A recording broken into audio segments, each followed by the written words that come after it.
drugstore, the only drugstore in the world. In the world. Right here in You Atlanta. can get drugs, but it's the only drugstore in the world. And guess what? When you come to the drugstore, holler at the bad guy. The bad guy gonna take care of you, man. You gonna get your hat, you gonna get your shirt, you gonna get a little conversation. It's an experience. Like, you know when you go to the Gucci store? Yeah. They don't want to talk to you. We're gonna talk here. Yeah, we're gonna talk here. Everybody on drugs. Drugs. Yeah. Drugs. Fuck the police. Hey. Drugs. Everybody on drugs. Drugs. Somebody served, then I fell in love. I swear I fell in love. But I'm drugs. Yeah. It's a lifestyle, right? So if you do right, you gain success. It's like the way those words was put together and the way it came out, it's never negative, you know. Anything, drugs is an addiction.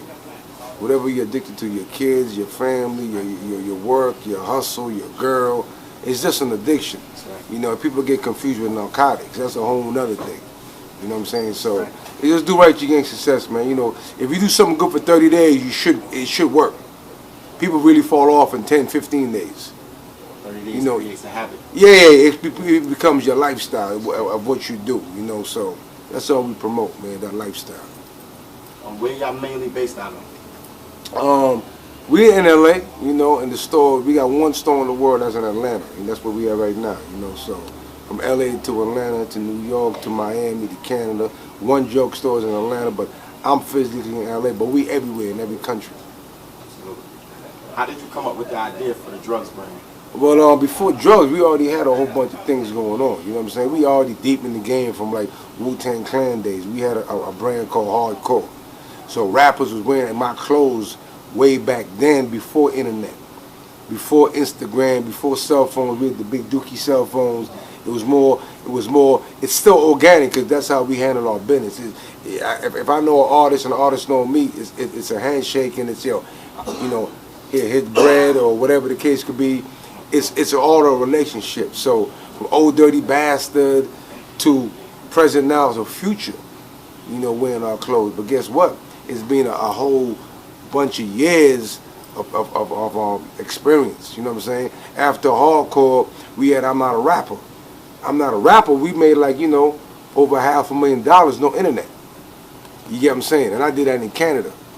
But every rapper was wearing it. Game, Jim Jones. I was managing an artist on BET, was the DJ named Mad Links, Big Tigger. So this is before the Instagram. Now, years passed, and now we got drugs. So has Instagram and everything helped? Or? Instagram is everything. Right. You know, that's how you know me. That's right. You know what I'm saying? So no, Instagram is the new TV. I can give out the jewels, and then you can go, you know, anybody listening can go run with it. Because say if you have to pay 15 seconds for a commercial on TV, it's going to cost you $500, $1,000, $5,000, right? But when people get things free, they don't know how to handle it. I know how to handle free shit. I appreciate free shit. Right. Instagram is free, so that's why I'll be on the Instagram like that, because my lifestyle is real. So what made you pick the clothing market? You know this is a competitive market. Yeah, but when you're 20 years deep, it's not competitive. I know. You know, this ain't no little boy. You know what I'm saying? This ain't a high school project. I come from Russell Simmons days, FUBU days, where it was really incredible. Where, you know, boys is making $150 million a season. It's not like that no more. The white boys is making a lot of money because their support system is a lot different. Asians make a lot more money because their support system is different. Black people ain't got the support system.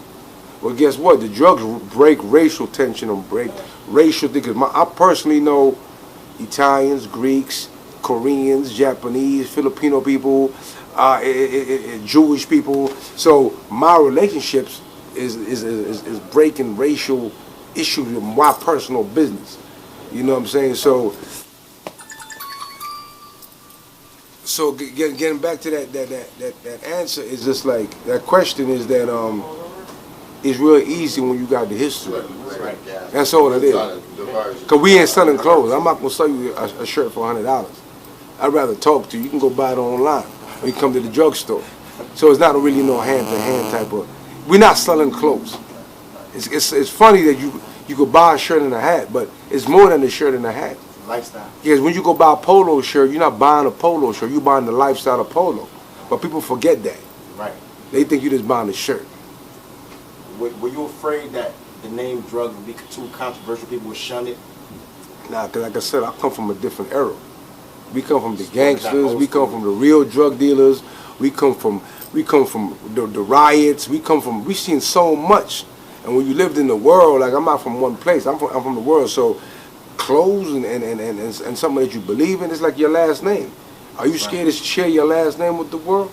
Maybe some people. I'm not scared to share my last name. So drugs, and especially with that meaning, we're not pushing nothing that's crazy. What's your ultimate goal for the drugs brand? The ultimate goal? It's not really no ultimate goal, you know, because we got to keep this going on for like, I was speaking to my partners today, he's worth 500 million. He's young, 36 years old, 500 million. A-rap guy. We own, you know, Spitterellos and all that, and tobacco business. He's here for his kids, because that's how they think. That's right. I'm not thinking about a car. I'm not thinking about a house, these little small little materialistic things that we can lose in a second. So basically, generation after generation, a movie, to bring it fast forward to short term, a big movie. Okay. And then the movie, you know, the movie make it last forever.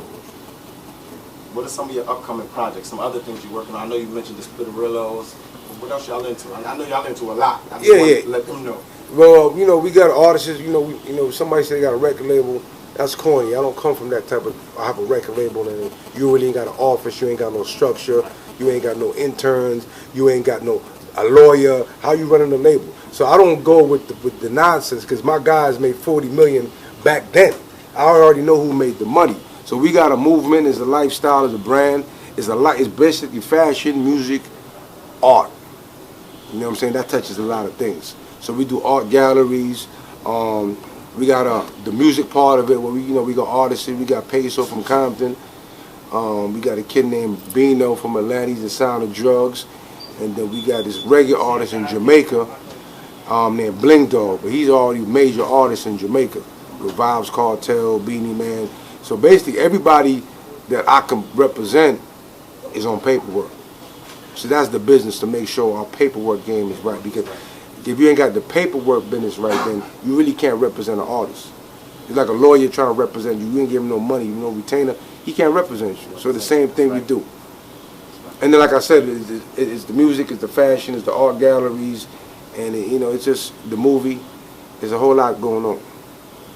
So, you said this is the only store right here in Atlanta. Yeah. How else can everybody get drugs? They go online. They go online, but we sell. This is the only drugstore, but we wholesale.